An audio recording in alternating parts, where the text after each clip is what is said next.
Então, isso vai acontecer. Em criança é normal. O que é normal em neném? Vomitar por causa do catarro. Então, a criança, quando ela tá gripada, é normal ela vomitar, o nenenzinho. Às vezes, a mãe se apavora, né? Por ser mãe de primeira viagem, talvez. Vê um neném gripado, com dificuldade de respirar e vomita ainda. Só que o vômito é benéfico, porque o vômito tira um bocado de catarro da criança. Então, ele acaba sendo benéfico, né, nesse caso, né? A criança vai engolindo e vomita.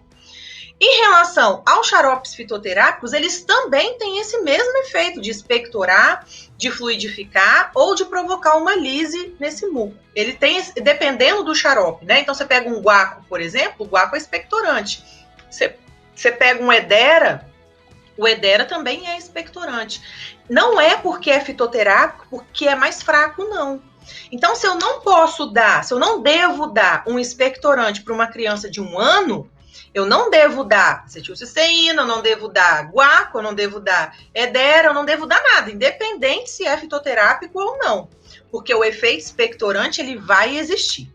Então, qual é a nossa primeira providência? Chegou uma mãezinha lá, um neném de até 1 ano, que tá com catarro, que tá tossindo, que tá caidinho daquele resfriado, a nossa primeira providência é ensinar essa mãe ou a lavar o nariz da criança com soro, do jeito que o pessoal tá falando aqui, ó, a Ana tá falando, ó, aplicar o jato forte com a seringa, com a cabeça da criança levemente baixa. Então, você abaixa um pouquinho a cabeça do neném e joga o jato de soro. Isso pode ser feito algumas vezes ao dia.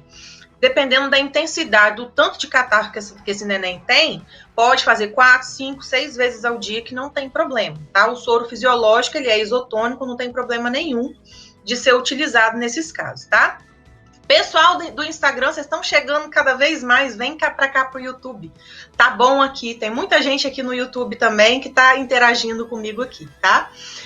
É isso que a Luana falou. Em relação a sair nas fezes, o que acontece é isso, né? A criança, ela não sabe cuspir, ela engole. Mesmo o adulto, tá? O adulto que não cospe, engole.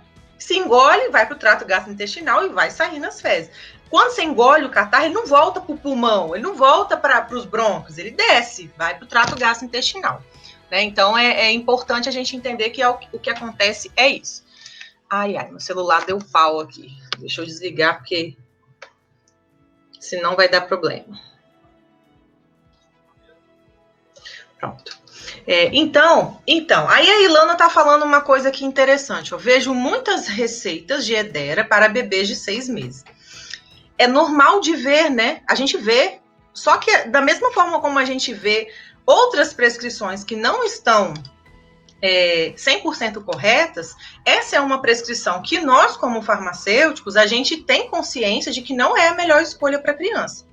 Para vocês terem ideia, os melhores pediatras, o que eles preferem fazer quando uma criança precisa de medicamento? Uma criança de menos de 6 meses, ela precisa de tomar medicamento por conta da gripe, do resfriado, do catarro.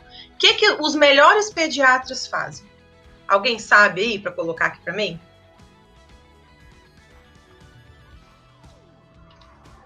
Eles preferem utilizar corticoide. Né? Lembrando, tá, gente? Importante. Quando você pega prednisona xarope para uma criança, você não está dando para tosse, né? Não é xarope para tosse. Na realidade, ele é um corticoide, ele tem outros efeitos, e o corticoide a gente sabe que é uma classe de medicamentos que é meio que coringa, que serve para várias coisas, alergia, inflamação, dor, imunossupressão, ele tem várias ações. Então, acaba que os pediatras, eles lançam mão disso. Se eles percebem que a criança não tá, só o soro não está sendo suficiente, que tem que usar alguma coisa a mais, eles acabam passando corticoide para a criança. A primeira escolha, normalmente, é a prednisona, tá? Então, que acontece? Igual a Ilana está falando, vê muita receita com edema. Qual é a mentalidade geral? Não estou falando de pessoas leigas, não, tá? Estou falando de profissionais de saúde. Qual é a mentalidade geral nossa, do geral, farmacêutico, médico, enfermeiro? A mentalidade geral fitoterápico é menos pior do que um medicamento alopático comum. Essa é a nossa ideia, mas isso não é verdade, tá? A gente tem que ter muito cuidado com isso, porque o medicamento fitoterápico, ele tem eficácia da mesma forma que um medicamento que não é. Ele tem moléculas ali químicas que são altamente eficazes e eficientes e podem causar problemas do mesmo jeito que um outro causa. Entende? Então a gente não pode, é aquela história, quando a gente está na faculdade, né? Por exemplo, eu dou aula de fitoterapia na faculdade. A primeira reflexão que a gente faz com um aluno, quando está na faculdade, a primeira reflexão não é só porque o medicamento é natural que ele não faz mal. Essa é a primeira reflexão que a gente precisa ter em relação aos xaropes, né? Então, aos fitoterápicos. Não é só porque é natural que não faz mal, ao contrário, pode fazer muito mal. Para vocês terem ideia, hipérico é um fitoterápico utilizado para depressão. Hipérico é um medicamento fitoterápico. Ele corta efeito de anticoncepcional, para você ver como é que é fraco. Entende? Guaco não pode ser usado por grávida. Quem que pode ser usado por grávido? O Edera pode, mas é por conta da formulação dele, da química dele, né? E não por conta dos fitos dele, entende? Da fitoquímica dele.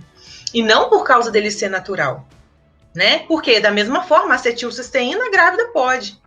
Entende? Então, a gente precisa de ter essa consciência. Expectorante para criança com menos de 1 ano não é uma boa escolha. A criança pode ter problemas. Pode não ter, mas também pode ter.